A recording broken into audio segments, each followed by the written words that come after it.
We're the All People's Health Collective, where organizers, advocates, and everyday people come together to demand care, housing, and freedom for all.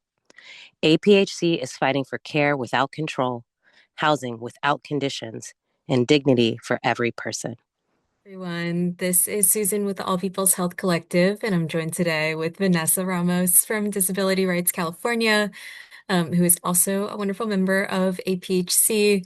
Today, we're going to be talking about Vanessa's amazing Substack article, Reaching the 95%, that just came out today. And um, yeah, we're going to be delving a little more into Prop 1 and California's behavioral health services, sort of thinking about some of the changes that are on the horizon and how Prop 1 can be implemented in a way that is genuinely supportive and helps people be safe and well.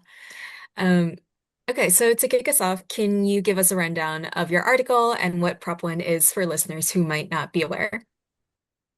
Sure, sure. So the title of the Substack that will be featured on DRC's Substack page, I encourage everyone uh to follow it. We have so many great contributors, and I know that there's so many more topics that are going to be covered uh within the Disability Rights California Substack.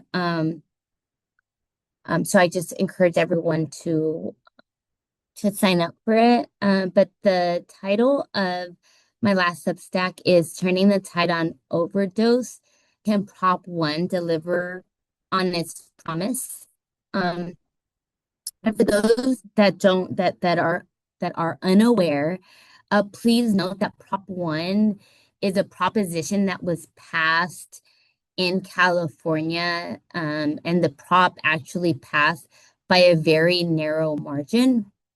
There were many people who opposed Prop 1 because we knew that the way that it was being designed, the way that this proposition was being designed, was not inclusive of some of the critiques that community members have made throughout the years.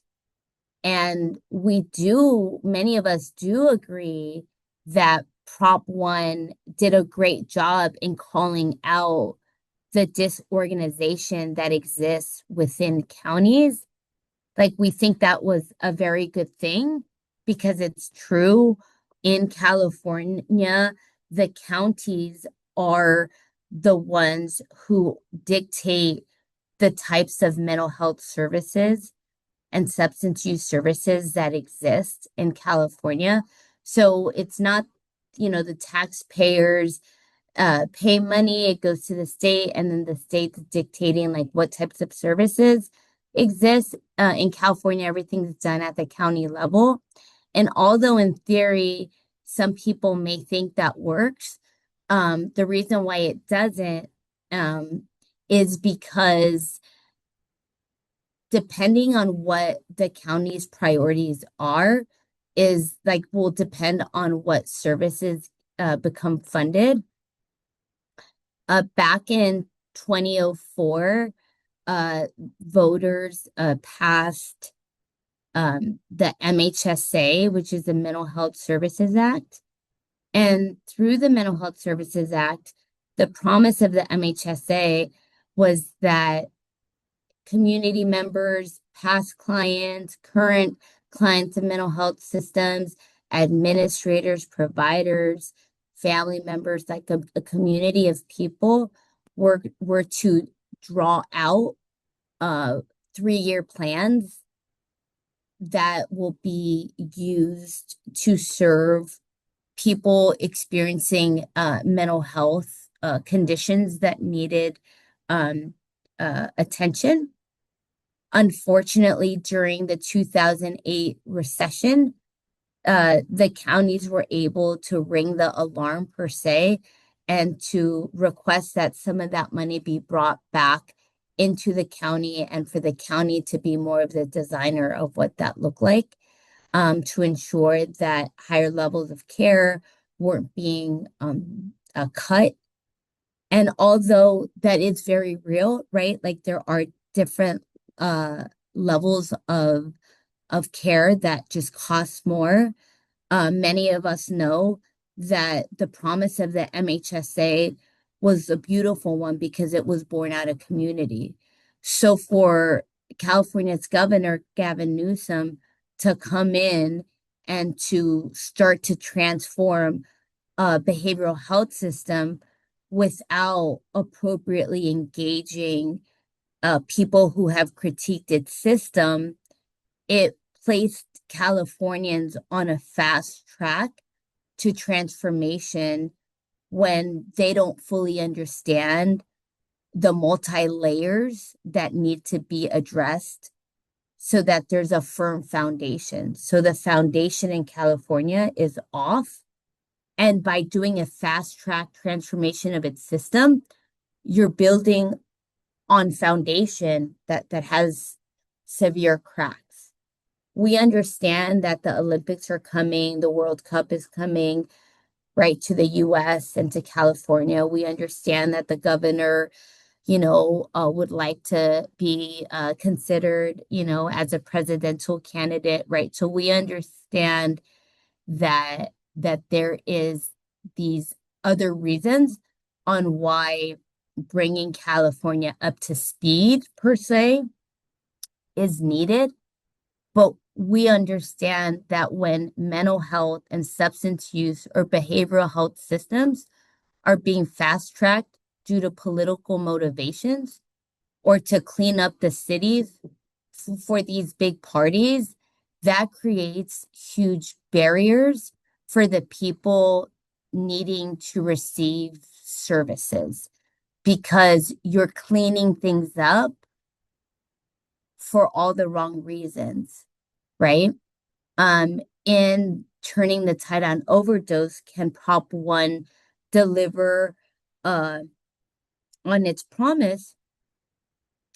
One of the things that I tried to point out is that, recovery is possible, right? Recovery from substance use is possible.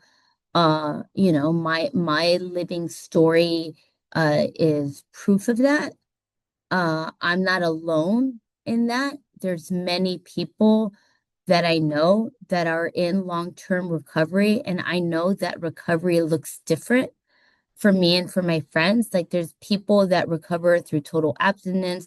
There's people that recover, that have, just had with some therapy, with no therapy, with mutual aid. Some people have gotten in a relationship, gotten out of it, right? Like there's just what recovery looks like is very different. But when California has these very lofty goals on transforming its behavioral health system without addressing the cracks in its foundation at a time where overdose is at numbers that really call for like an epidemic, like what's happening, people are dying. This means that if we're not careful, when we build on foundation that isn't firm because we haven't been willing to confront it and to start from step one, right? When we jump we're going to pass this and we're going to start at a step 3, then all the programs that were fought for through the MHSA are starting to dwindle away because what we actually need to ensure that people don't die or have a higher chance of making it to treatment or to recovery, whatever that looks like, is really what the foundation of the MHSA was built on. It really is about community. It really is about mutual aid. It really is about peer support services. It really is about community health workers. It really is about registered alcohol and drug technicians. It truly is about working in multidisciplinary teams. And that takes time. it takes time for systems to be built in a state that's this large with so many different counties that are quite frankly very disorganized. Like you have to first organize the county system before you implement such huge changes, because when you don't, you're missing um, the funding realities, right? The Medi-Cal billing requirements. You're missing the workforce, the need for people to actually work in these positions. There's a lot that's missing. So I hope that was able to answer your question. Please let me know if you want me to expand on any of it. Thank you, Vanessa. That's super helpful.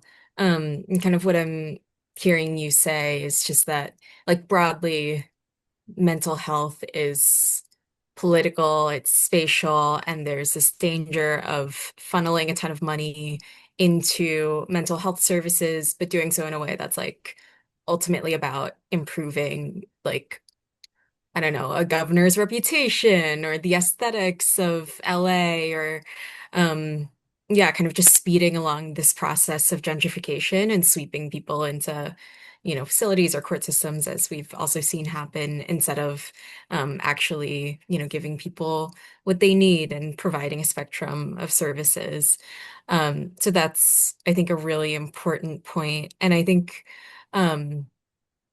yeah, I'm wondering if you could just expand a little more on, since Prop 1 has been passed, what can be done with this money so that people most at risk from substance use can get the help that they need, especially those who have been left out before, and kind of what roles would make sure that this money is spent fairly and openly and help keep the state accountable to its promises.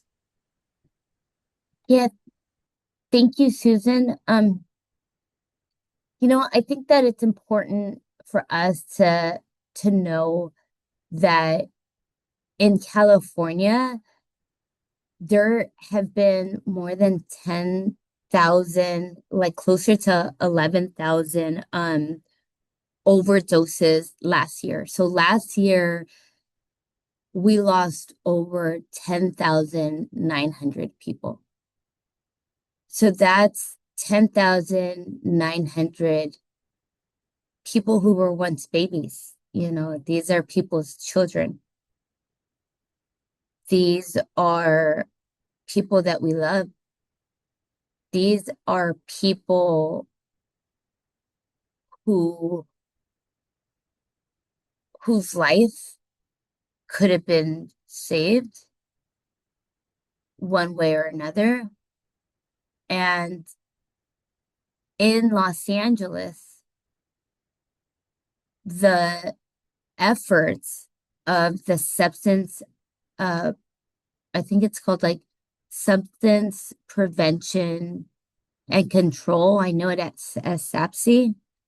And in my first article, The Ballooning Crisis, I highlight how LA County's SAPC program, how they launched the Reaching the 95 initiative to address, right, this reality that 95% of people never access substance use treatment. And what LA County did or has done is it's kept its substance use program outside of the mental health. So it actually runs out of public health. And because it's run out of not mental health, but out of public health, they've been able to work on comprehensive strategies that, although the state of California has seen an increase of 80% of drug overdose in LA County due to SAPC's efforts, we've seen a 22% drop of overdose deaths, and we've seen a 37 reduction in overdose caused by fentanyl, and a 20% reduction in meth involved overdoses. So those are huge numbers, right? Like an 80% 95% increase of overdose deaths in 3 years, that's a huge number. I mean, that's like a very, very big number. But in LA County, such a massive county, the way that they have worked to lower the number of overdeaths is by better reaching people. And they've done that by creating incentives and removing barriers for people needing treatment. And Prop 1 and the Behavioral Health Services Act can now better reach people living with people who use drugs by pulling from SAPC's best practices and embedding those best practices into the development of the Behavioral Health Services Act, and by working on policies that make the Reaching the 95% initiative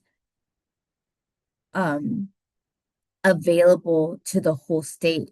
So currently, the counties get to opt in or out on what services they want to deliver. And what I'm saying is that from what I've seen, and after touring the state and after touring the nation, I find that the Reaching the 95% initiative born out of LA County's Substance Abuse Prevention and Control division is the most cutting edge, and the numbers speak for itself. So rather than allowing for the county mental health systems to drive substance use strategies, what I'm saying is that that counties need to truly work together with mental health providers, substance use providers, and recovery advocates to ensure that dual diagnosed teams are formed and multidisciplinary teams are formed, so that it's not just failed mental health strategies that we're continuing to double down on, but rather we're pivoting towards a true integration of systems to ensure that Prop 1, now that it's passed, actually can be used and can be implemented to secure its own promise, which shouldn't be that hard to do, considering the amount of propaganda that the state has invested in proving its success. I'm not sure if there's any of that needs to be better explained or talked through. That was all super helpful. Yeah, thank you for that, Vanessa.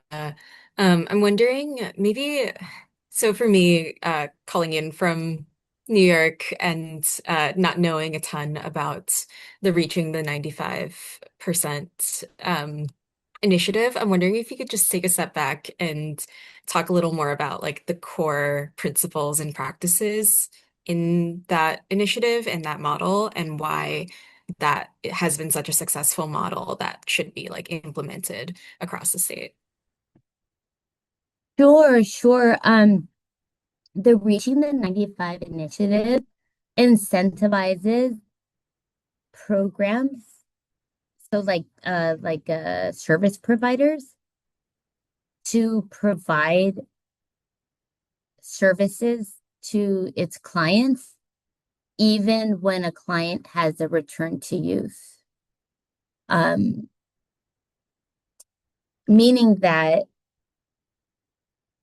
in traditional substance use treatment, when you go into treatment, you go into treatment with the understanding that you want to be in treatment, you never want to use again, and everything that you're learning is based on the fact that you're going to be totally abstinent. And even though me and many of my friends have gone through traditional treatment centers, we know that there's so many people where that is too high of a commitment for people to make. Like they may not be ready to say, all right, I never want to use again, right? Some people um uh, fail out of those systems, right? But when we look at things as passing or failing, like one of my mentors, Karis Myrick, says, we're setting people up already to have this idea. If you can do this, then you're a success. But if you can't do this, that means you're a failure. And now, with the number of overdoses due to the bunk drugs that are being sold, the fentanyl that's just killing folks, the tranq that's just creating all these other health complications, and the meth that is really debilitating people's mental health. Um, we see that something's got to change.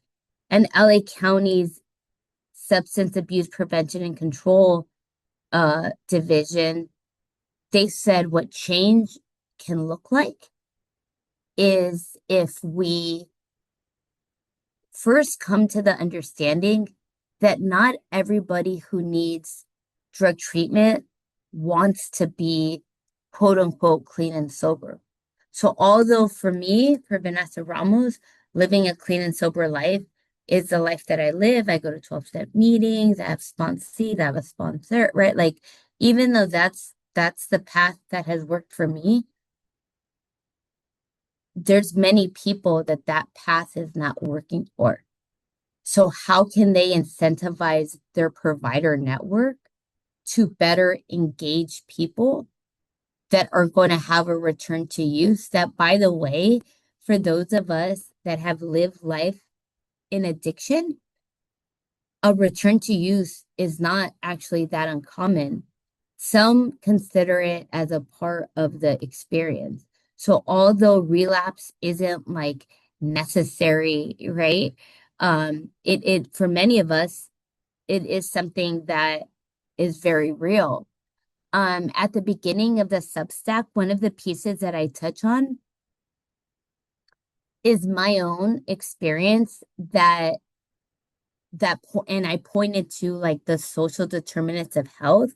I pointed to like the fact that, economic instability, had a lot to do with what programs I was able to access or not access. And I'm talking about just at a elementary school level, and a junior high level, right? Like I couldn't, my life wasn't as stable as others, and on many respects, I celebrate my queer parent, who delivered me, even though they are a queer person, and I celebrate them completely. And my parent was raped, and that's how they got pregnant with me.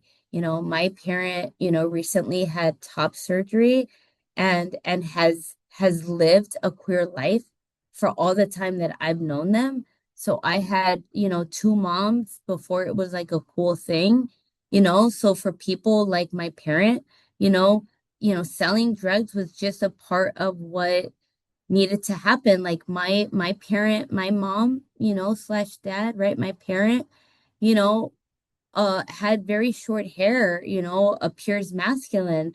Like for them, just going to get a job, in the 80s, that was a very that wasn't gonna happen. Somebody like my mom wasn't gonna get just a job like that, like that just wasn't going to happen.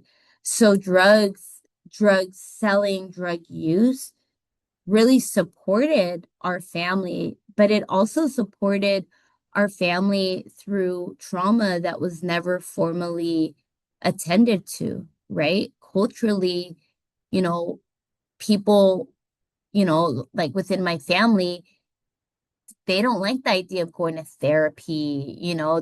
We don't speak in those terms, for people like my grandma, my grandma's a very devout Christian person. So for my grandma, it's more like what you need is Jesus. You do not need all those, other programs. But when my grandmother saw me experiencing those return to uses, she was then able to encourage me to get right the help that I needed because she knew that I needed outside supports. But outside supports because of my parents' life became very restricted because, it was imperative that I receive support through mutual aid groups that are like 12-step based groups and other types of community built groups, which is why I'm big on community defined evidence-based practices, where the community oftentimes comes up with the best solutions because we are the ones closest to the issue. And I say that because I didn't always have access to things like healthcare. I didn't always have access to things like Medi-Cal. I didn't always have the ability to speak the way that I do. I didn't always, have access to going to school every day. There's a lot going on within my own home. And when I became addicted, when I moved out of drug use and into addiction, right, I needed the community-based care to help prop me up because my story comes with a lot of keep out signs or a lot of danger signs when you start to interact with state systems. Um, and SAPSI has been able to learn from people that have uh, complex stories and the reaching the 95 initiative is an actual true wraparound where what they're doing is they're saying rather than having people fit into this box, we're asking our providers to become creative. And how do we work with people to ensure that they're supported and cared for as they seek different levels of health because they understand that it's more costly and very dangerous to someone's life for us to continue to have these very rigid boxes that people have to get into, right? And I'm not sure if that was comprehensive enough or if that answered your question or if that was too much and you'd like me to scale back. So please help guide me. No scaling back at all. That was great. And thank you for sharing all of that and sharing some of your own story as well, Vanessa. Yeah, I think what you're saying is really interesting because it's sort of like this view of like a more traditional, outdated view of mental health services or substance use services kind of presumes that like everyone has this like ideal nuclear family that can take care of them, who they return to, and that they have enough money to support them, and that like services and um, normal, I guess, looks the same for everyone. And what you're pointing out is just the like multiplicity of different cultures and groups and family structures and family forms that people have.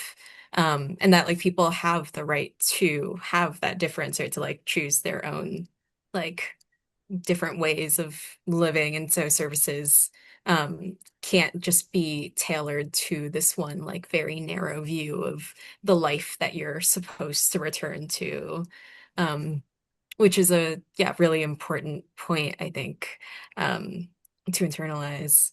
Um, I'm kind of curious about I guess a lot of what you're saying makes me think about harm reduction and harm reduction principles and all of the politics around that.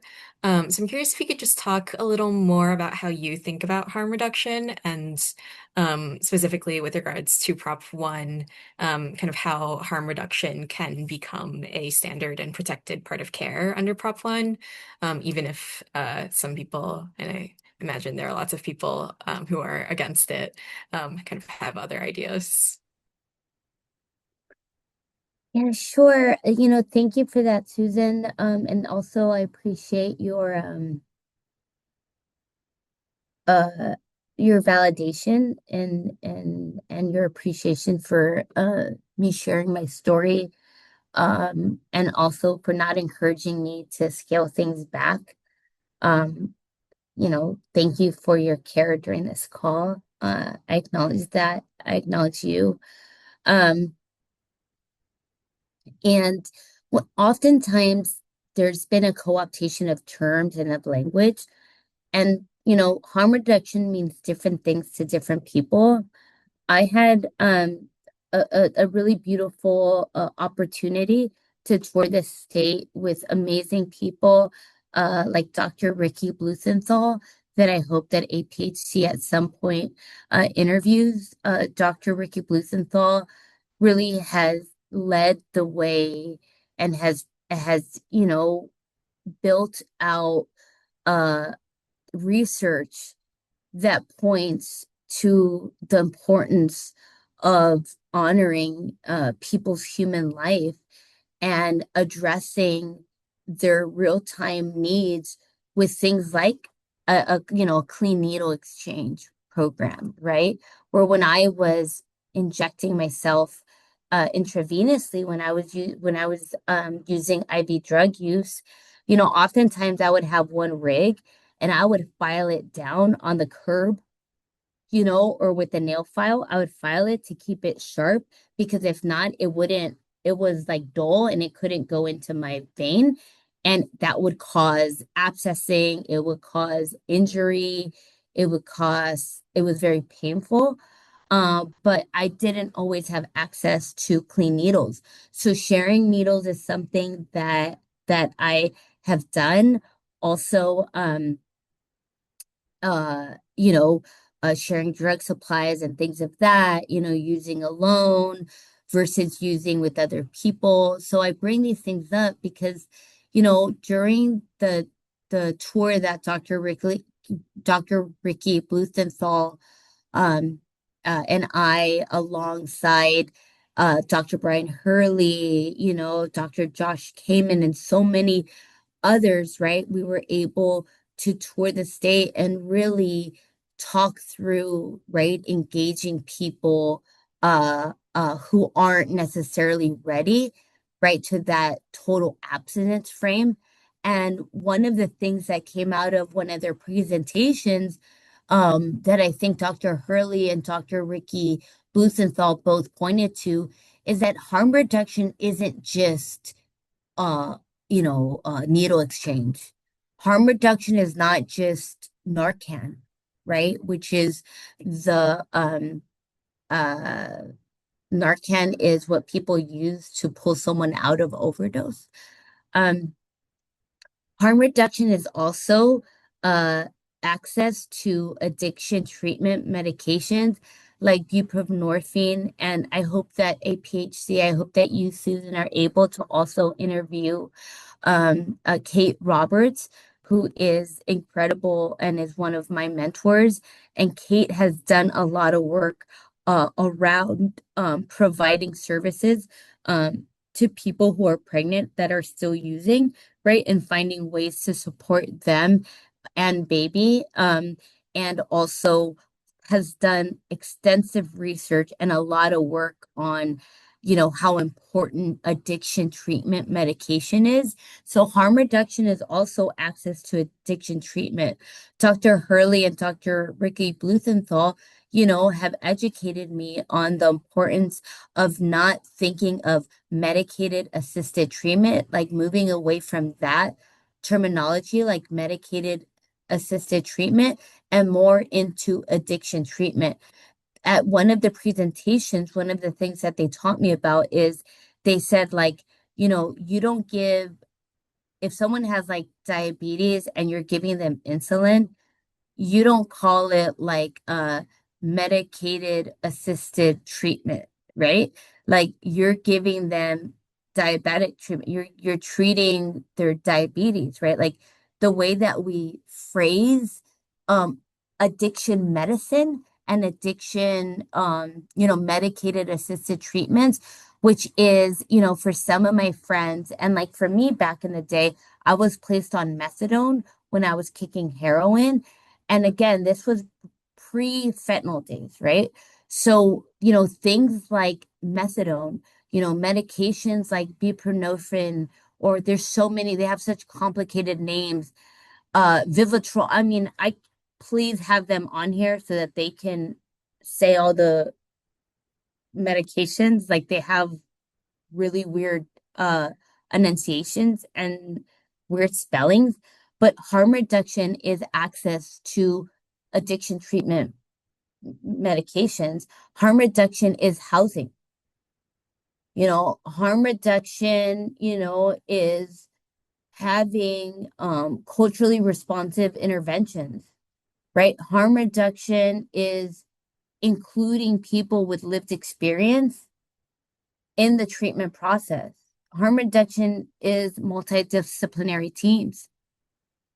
However, since we sped through Prop 1 and we sped through this behavioral health transformation, there are leaders within DHCS like Marlise Perez, who has hosted, very clear webinars informing counties on how they can include substance use providers and treatment into the Behavioral Health Services Act, which is the money that will be used to guide. So Prop 1 came with funding and different bills that turned into money, right? How are we going to fund this?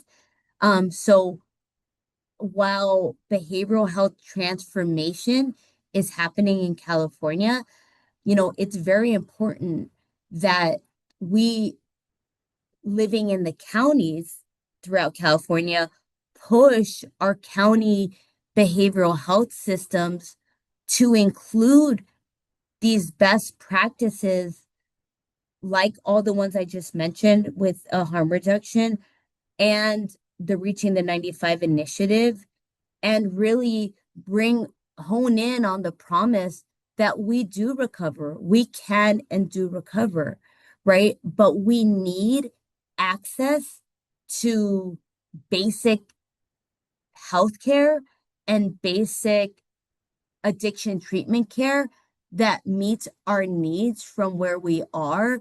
And with the passing of the Substance Use Modernization Act, I believe it's like AB 1037 or 38 out of California, this bill, along with the Reaching the 95%, along with DHCS's webinar on including substance use within the Behavioral Health Services Act, there is no excuse for counties not to deliver substance use best practices, but it will require counties to educate their community members through public listening sessions and true community consultation, and not these just, we're going to check the box, right? Sometimes the counties do this thing where they say, okay, we're going to have these listening sessions, right? But it's like the usual suspects showing up for this stuff. No, we need stakeholder engagement at substance use treatment centers. We need treatment center providers in California, right, to host. We need counties to host listening sessions at residential rehab centers, at outpatient centers. Learn from the substance use community on what has helped them. Don't make substance use community members go to your meetings, to the county's meetings. People don't have time for that. People are busy recovering. People are busy, paying their bills. I'm so thrilled that Carolina Valle is working on economic justice, at the intersection of disability and these poverty traps that exist, because through her work, I believe that audiences in California and across the nation and globally will have a better understanding of what keeps people poor. And I'm here to discuss what keeps people sick. Because today I understand that when I was struggling, I wasn't a bad person trying to be good. I was a sick person trying to get well. And I was having a hard time accessing the treatment that I needed in order to get to where I'm at. And it took a lot of chances. It took a lot of return to use. And honestly, it took a lot of love. My last, hurrah, I was fortunate enough to have, my ex-boyfriend's mom who basically loved me throughout my healing. She spent hours on the phone with me. She helped me raise my daughter over the phone, and she provided me with hope over and over and over. So she constantly met my um pain with a lot of love, and she gave me a lot of room to fail, and she was always there to support me. And this woman did this without ever meeting me in person. And she did this shit over the phone. So if she can help an addict like me over the fucking phone, reach to the levels that I've reached now, where I feel very proud to share that, like, my grandma's living with me, my two kids live with me, my two fucking cats live with me, I work, I have like an independent life. I know that I'm not alone, that other people, right, can have access to dignified care so that they can build out the life that they need to. But now that Prop 1 has passed, it's imperative that the substance use community continue to access money and solutions through the Behavioral Health Continuum Infrastructure Program, also known as BCHIP, in order for them to scale out what works. And very quickly, I'll say that what works is people having access to addiction treatment medication, people having access to detoxes, to residential treatment centers, to outpatient, and all of these uh sections of care work when people have housing attached to it. So people that are in detox have housing attached to that. Through the Behavioral Health Continuum Infrastructure Program, we need to ensure that addiction treatment providers have more access to those funds so we can build out more detox, more voluntary, meaning that addiction treatment centers in California aren't locked. Locked treatment in California would be a disaster. So we need substance use treatment providers to be able to have access to some of the money and to continue to know how to advocate for what their community needs. So again, detox that comes with housing, residential treatment programs, outpatient programs attached to recovery bridge housing, which is where people live that have gone through a treatment. But we need more housing. We need treatment centers where families can live. We need perinatal. I was in a treatment program where I could be while I was pregnant, right? Many of us, need um that family support, so the perinatal care, the family treatment centers, the family housing, right? We need more family housing because currently housing is developed for single individuals. So we need for that to open up. And that's why I believe that if Prop 1 is really going to um, realize uh, its promise, it must increase and strengthen engagement and implementation, right? And there's just so much more, but I want to be mindful of time and of like information overload. Thank you, Vanessa. I I love what you say about information overload because to me, part of what I like so much about these conversations with you is that every time afterwards, I have like 10 more podcasts that need to be scheduled. And yeah, I mean, talking to you is just so like eye-opening and just opens up so many doors. So it's always such a pleasure. And I'm just like really moved. I have goosebumps actually from the stories that you were sharing.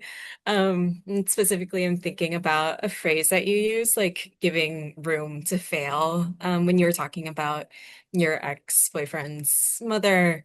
Um, and that to me just seems like such a key part of our work. Like, how do we do that for one another? But then also, how do we do that at the level of our social and political structures, right? So that we aren't just like relying on what are essentially carceral systems, like whether those are criminal courts or civil courts or like healthcare systems that are just like waiting for people to slip up. Yeah, how do you give people the grace and the power to heal and to change? So I'm just kind of sitting with that. And yeah, thank you so much for having this conversation today. It was really moving.